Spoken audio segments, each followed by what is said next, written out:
Hi, I'm Kelly Vaughn, and this is Inside Indy. You know, one of the things we love doing on this show is showcasing individuals and organizations who do great things in our community. And I have a couple of people in the studio today. They're part of a very wonderful and fascinating organization, the Rotary Club. And they are Ramona Adams, and you are president of the Rotary Club of Indianapolis. That's right. Go, girl. Okay. And then we have John Manella, who is the president-elect of the Rotary Club of Indianapolis. Welcome to the show. Thanks for having us. Thanks. Tell people who you are and what you do in Indy. Sure. Well, the Rotary Club of Indianapolis is just one of 33,000 clubs worldwide. We call ourselves Rotarians, and we are joined by another 1.2 million throughout the world. And Rotary is really founded on business networking with an incredible emphasis on service. The organization's motto is service above self. So it allows individuals to be a member of an organization that benefits them as individuals, but yet also reach out to better the community that they live in and the world as well. Okay. So what are some of the, you mentioned making the world a better place, addressing issues in the community. What are some of the issues that you will be addressing and perhaps have addressed in the past? John? Perhaps one of the biggest issues that Rotary internationally has approached in the past is this quest to end polio.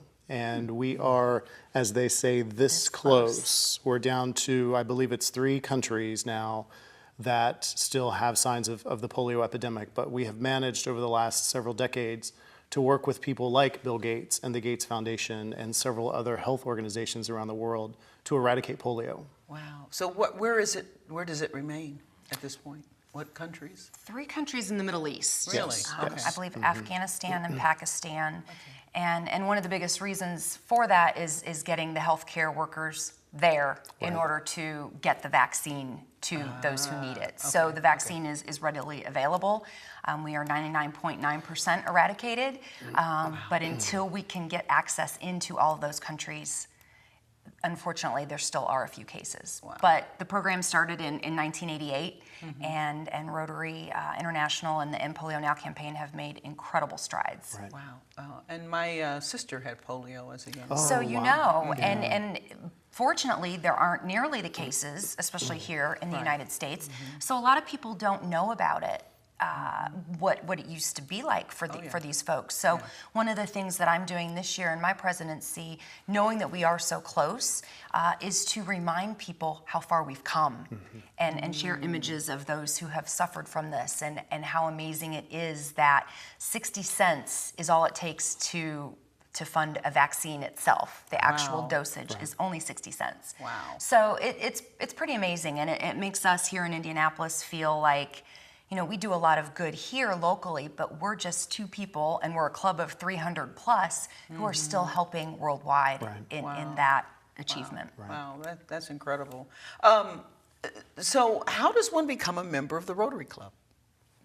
Come to a meeting. Okay. It's as easy as that, really, and come and experience all that Rotary has to offer. It's not just about networking, and it's not just about the service piece. There's certainly a social aspect to it. We have outstanding speakers on a weekly basis. We really have the who's who of Indiana and even the national scene who have spoken to our club in the past. People like Calvin Klein has spoken to our club. That's why you're so shaky. That explains it. He left I know us some now. tips. Yeah. And we're also fortunate to have many of our elected officials speak to us on an annual basis. The governor makes an annual trip to our Rotary meeting, which happens to just be at the Ivy Tech Culinary and Conference Center on North Meridian Street. Yeah, it's great. Senator Joe Donnelly will be speaking to us August 15th, which is great. So really, it's easy to become a member. Come visit a club meeting, meet some Rotarians, interact with them. There is an application process. It's a pretty painless process, and you know, we are open and happy to talk to anyone about membership. So the speaking part of it, and that's what I remember most about. Oftentimes, as a young reporter, I was there at the Rotary Club because you had a keynote speaker. So that's you do that every week. You usually have somebody speaking. We meet every Tuesday. Wow. Every Tuesday at noon. Okay, that's all coming back to me. Yeah. That's pretty serious commitment. It's a big commitment. One of the things that has evolved, however, over time, and one thing that both John and I in our leadership goals is to let people know that it is no longer about what Rotarians used to pride themselves on in terms of perfect attendance. Right. We now talk about perfect engagement. That's right. So that means being engaged as a Rotarian all the time, but that doesn't necessarily mean it's just attending a meeting on a Tuesday. It could be one of our monthly socials. It could be a Saturday service project. It could be Rotary Golf. Exactly. Or the Rotary Bowling League that we Okay, have. So, okay. there are Just lots to of be a part of that. opportunities. Okay. Yeah, Right. yeah. Be active. Now, I know you mentioned the efforts to eradicate polio. What about in Indianapolis? Any particular issues that you all are addressing, or that concern you? I think one of the biggest things for us, knowing that service above self is our main goal, is to get other people to understand how impactful volunteerism is in whatever cause it might be. And so to that vein, we have partnered with the city of Indianapolis on Indy Do Day, which is essentially 3 days at the end of September. It started out of Eli Lilly and their Global Day of Service and the United Way's Day of Caring, and just really has evolved into this 3 days of everybody in the community doing something to help a cause or someone or an organization. So we spend a lot of time just trying to let people know, whether it's cleaning up a park, whether it's helping to tutor a student in math or in reading, whether it's helping somebody with their personal finances, maybe they're young or they've got themselves into trouble with money. Who is an expert in maybe that banking field that can help them? So the volunteerism comes in a variety of different ways. So if we can convey to anybody, it's not necessarily the size and the scale of what you do, but that it is doing something. If you have a skill or a talent, share that with somebody who could really benefit from it. Okay. Let's talk about networking, since that is a key part of what your organization is about. And I would think, in a sense, you all were kind of ahead of your time in that respect. Actually, Yeah, we were. Yeah. And when the organization was founded in Chicago, it was founded by businessmen who wanted to be able to share their thoughts and ideas and their challenges and their successes. And I think there for a while, our club especially really focused a lot more on service and maybe lost sight a little bit of the networking aspect. But we've realized that when you come to Rotary, you can get all kinds of benefits in one organization, which I know for me personally, it has been fantastic. The social, the giving, the volunteering, the networking, the personal development. You get all of those in one organization. So we have one particular committee that is all focused on bringing Rotarians together for a roundtable of, speed networking, if you will, and a variety of other activities, so that people can share what their businesses are. Right. And when you're working with somebody at Gleaner's Food Bank and you're volunteering with them, or you're volunteering helping one of the Indianapolis public schools, with a 4-way test or something, you're getting to know your fellow Rotarians, and you talk to someone who might have a service that you need, or you might be able to put them in touch with someone else, to work through a project, or maybe you need a florist, or maybe you need an accountant, or maybe you need an attorney, who knows what the case may be. So now we're more inclined to call on our friends, because our Rotarian colleagues have become friends as well. Okay. So. Because it Very much really so. is about relationships, It really isn't it? is. It's all about Yeah. the It really is. relationships. Yeah. And even if John needed something that I couldn't necessarily provide, I bet in my network somewhere I could help him out. And so it's just one of those ways to grow your network and expand. And as he said, you're going to have attorneys and florists and speech coaches, and I'm in hospitality sales, John's in development for education. So it's not just a group focused on those in accounting or those in another field, in all kinds of classifications of business is represented. Right. With this very good. like-minded idea of bettering Indianapolis. We all have this idea that we want to make Indianapolis a better place. And the community, even the donut around it, we want to make it a better place. So what does Rotary mean? What is the true meaning behind, because we say Rotary Club, but I've never known what that really means. Is it a verb? Is it?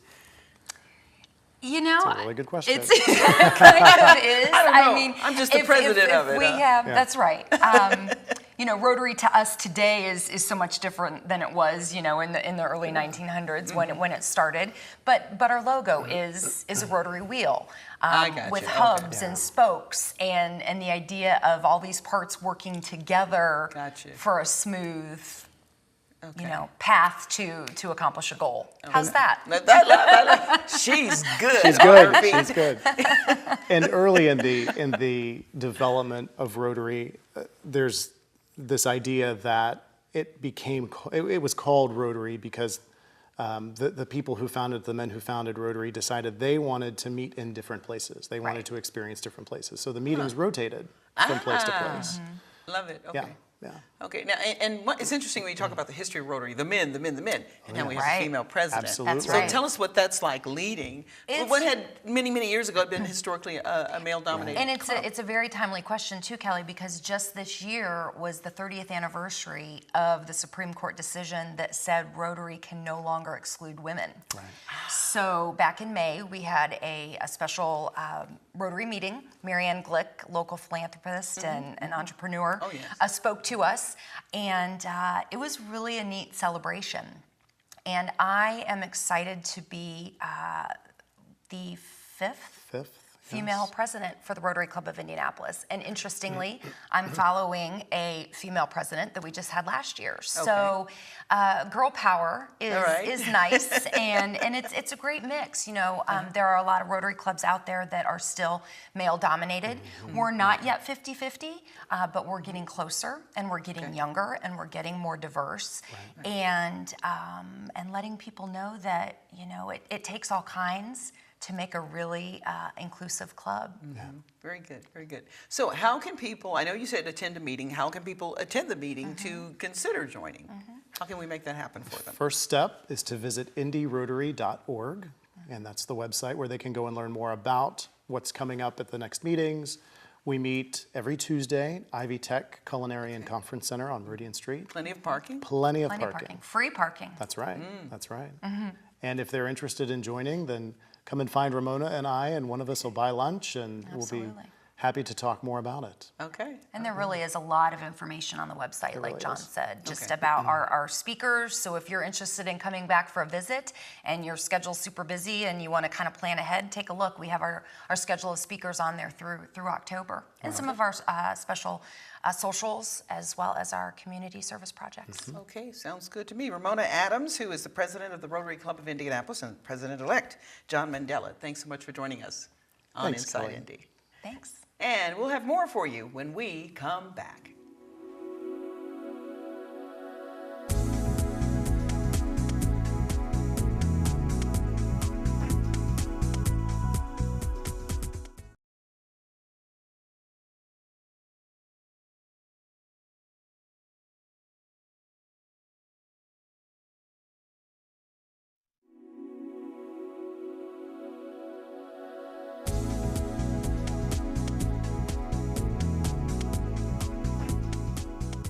Hi, and you're watching Inside Indy.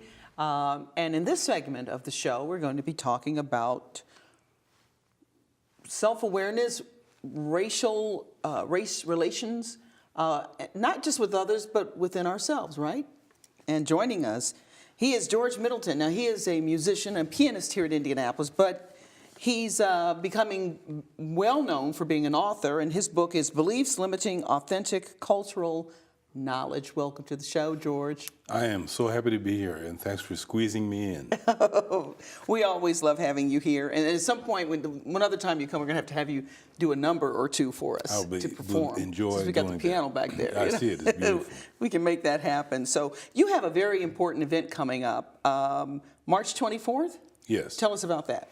Well, I am the founder of the Black Institute, and it's based off of my work of the book, Black Beliefs Limiting Authentic Cultural Knowledge is the name of the book. However, the Institute is called Beliefs Elevating Authentic Cultural Knowledge. Oh. And the mission of it is to provide collaborative, challenging, and comprehensive strategies to equip people in creating their own environments of equity and cultural parity. So it's more of an empowerment piece, and it's done through a series of therapeutic, cognitive, behaviorally based workshops, trainings, conferences in a collaborative effort to address the systemic impacts of racism from an internal perspective versus from the marching, protesting, external perspective. Nothing against that, but as a therapist, my role is looking for effectiveness more than, moralistic platforms. So the goal of this, if we were to say, was to have an impact on someone, just say in a typical situation in the workplace, how might they benefit from this particular event or your workshops? The event I'm doing is on March the 24th, 1 to 3. It is located in an area in an organization called Collaborate 317 that is a physical demonstration of what my program is all about. The name of the program is called Raising Awareness Through Conversation and Empathy. Okay. And while that sounds very non-therapeutic, empathy and conversation are two of our primary therapeutic tools used to affect behavior, to affect thought. And the initial, in terms of priority, in terms of populations I want to impact, are systems that provide services to our people. To first have them examine their own racial attitudes and beliefs, because the race construct is a subliminal one.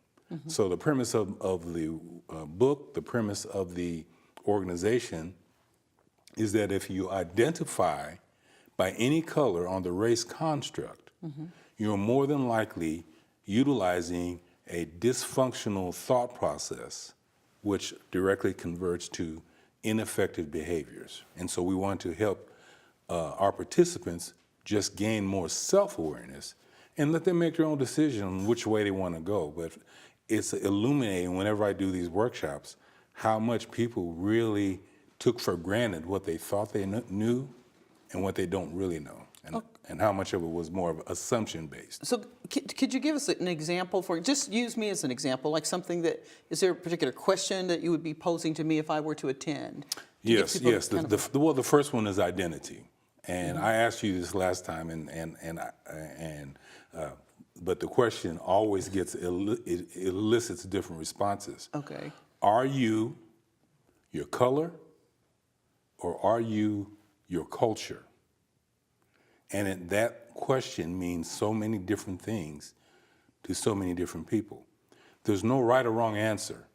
It's only what's authentic to you. I'd say both. Okay, and then we would start the process to really dispute or confirm your belief that you believe you're both. Because color has characteristics and culture has characteristics. And in many times, we confuse or conflate both of them when actually they're separate. And your identity is going to have an impact on the way you see yourself, the way you treat yourself. And then when you go to provide services to your population, how you see them will be strongly and significantly impacted through color. It may sound crazy, but if you do any statistics, you'll see that most quality of life statistics consistently align by color, from wealth, health, employment. Right now, with our current political administration, unemployment is at its lowest rate. Well, it sounds like great news, but the black community is still double the rate of unemployment as the white community in good times. So that's too consistent of a pattern for it to be a random occurrence. That is a thought process that's built into a system that gets regularly occurring outcomes. Okay. So who would you recommend this for in terms of the raising awareness through this conversation? Educators, media persons, because media is a very powerful. A lot of racially tinged messages directly through media, TV, music, print, internet, law enforcement, mental health professionals like myself, mentors, clergy. I'm looking for systems because that, starting from the top, looking for the trickle-down approach, so to speak, of thought. To just, I'm not trying to change. The Black Institute is not about changing your mind. It is about making you more aware so that you can make intelligent, informed, and effective decisions. Because clearly we've got some system issues that aren't working, that we've been using. What's the definition of insanity? Doing the same thing over and over again or something with the same And result. expecting the same results. So 2018 is it's a really good time. You know, it's a good time to say, you know what? Let's challenge our own self. The pointing, the blaming, you know, those are relationship killers. Blame and shame and guilt. You know, you're holding me down, you oppressor, you white privilege this, you victimized Black over here. Those are divisive-based conversations that lead you to the same non-productive outcome. This process is designed to not worry about what the other person's thinking, but for you to only really deal with how you're thinking. I can see the benefit in not pointing fingers all the time, because I think even just if there were two Black people in a relationship, has nothing to do with color. A lot of times that's not the way to approach. If you did want to let somebody know they were hurting you, you'd have to come at them in a different way to get their attention. But I guess I need to attend, because I'm not convinced. I'm not convinced that what's going on the outside of me isn't affecting me, even though I may feel strongly, even if I got all my thoughts together. And I say that more, not necessarily as a Black person, but as a woman. I think there's just, and I think you and I have kind of had that conversation. Yes, we have had that conversation. Right. So. So you would be perfect, because again, I'm not trying to convince you of anything. Okay. That's fair. Yeah. Go over the date, time. We're just about out of time. Okay. March 24th. Okay. Yes, March the 24th, at 1 to 3, 4202 North EMS Boulevard. Collaborate 317. From 1 to 3, March the 24th on a Saturday. Okay. And your contact information is on the screen. Give George a call or email him and sign up. That's what I encourage people to do. I encourage that too. I encourage you to come. Okay. You got me. George Middleton, thanks so much for joining us. Thanks for having me. And thank you for joining us here on Inside Indy. I'm Kelly Vaughn. We'll see you next time. Bye-bye.